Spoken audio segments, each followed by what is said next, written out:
ৰঙাচন্দনক লৈ চলিছে অসম মেঘালয় সীমান্ত।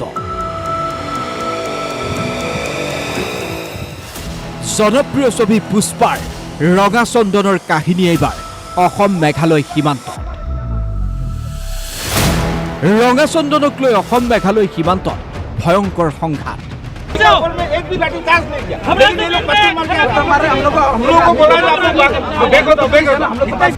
অসমৰ আশ্ৰয় শিবিৰত খাচী লোকৰ অগ্নিসংযোগ। পৰিস্থিতি নিয়ন্ত্ৰণৰ বাবে কন্দুৱা গেছ নিক্ষেপ কৰিছে আৰক্ষীয়ে। এনেদৰে উত্তপ্ত পৰিস্থিতিৰ সৃষ্টি হ'ল অসম মেঘালয় সীমান্তৰ তাপাত অঞ্চল। খাচী আৰু অসমৰ লোকৰ মাজত সংঘটিত সংঘাতত এক প্ৰকাৰ অগ্নিগৰ্ভা পৰিস্থিতি তাপাত। দুয়োপক্ষৰ সংঘাত নিৰ্মূলৰ বাবে আৰক্ষীয়ে কন্দুৱা গেছ পৰ্যন্ত নিক্ষেপ কৰিবলগীয়া হ'ল। কিন্তু এই সংঘাতৰ কাৰণ কি?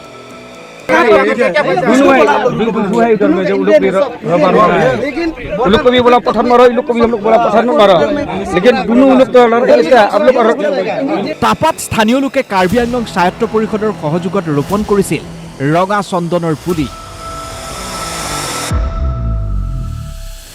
যি স্থানত চন্দনৰ পুলি ৰোপণ কৰিছিল সেই ভূমি মেঘালয়ৰ বুলি দাবী খাচী লোকৰ। চন্দনৰ পুলি ৰোপণক লৈ কেইবা দিনো ধৰি চলি আহিছিল সংঘাত।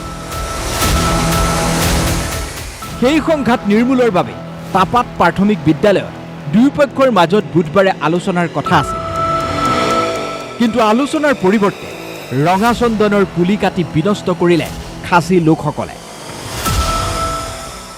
ৰঙাচন্দনৰ পুলি কাটি পেলোৱাক লৈ দুয়োপক্ষৰ মাজত তুমুল সংঘাতৰ সৃষ্টি হয়। সেই সংঘাতৰ সময়তে খাচী লোকে অগ্নিসংযোগ কৰে অসমৰ আশ্ৰয় শিবিৰত। চাওক খাচী লোকে কেনেদৰে অসমৰ আশ্ৰয় শিবিৰত অগ্নিসংযোগ কৰি এক প্ৰকাৰ ভয়ানক পৰিস্থিতিৰ সৃষ্টি কৰিলে।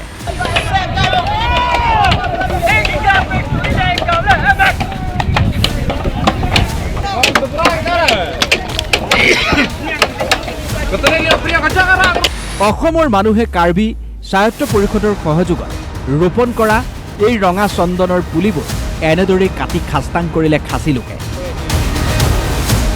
তেওঁলোকৰ দাবী, তেওঁলোকৰ ভূমিত অসমৰ মানুহে ৰঙা চন্দনৰ পুলি ৰোপণ কৰিছে। দুয়োপক্ষৰ সংঘাত নিৰ্মূলৰ বাবে মেঘালয় আৰক্ষীৰ লগতে অসম আৰক্ষীও সীমান্তত উপস্থিত হয়। সংঘাত নিৰাময়ৰ বাবে আৰক্ষীয়ে কন্দুৱা গেছ নিক্ষেপ কৰিছিল যদিও তাপাত এতিয়াও পৰিস্থিতি সামকটা নাই।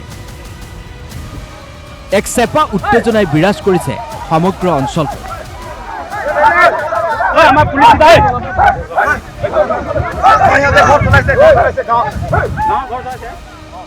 মেঘালয়ৰ আৰক্ষীয়ে তেওঁলোকৰ লোকসকলক নিয়ন্ত্ৰণলৈ অনাৰ চেষ্টা কৰি থকাৰ সমান্তৰালকৈ অসমৰ মাটিটো যাতে কোনো ধৰণৰ অপ্ৰীতিকৰ পৰিস্থিতিৰ সৃষ্টি নহয় তাৰ বাবে আৰক্ষীয়ে যাৱতীয় ব্যৱস্থা গ্ৰহণ কৰিছে।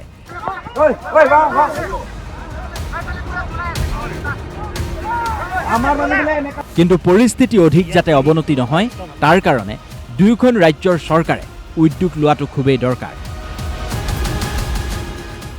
অসম মেঘালয় সীমান্তৰ পৰা তুতু নিগমৰ ৰিপৰ্ট DY365।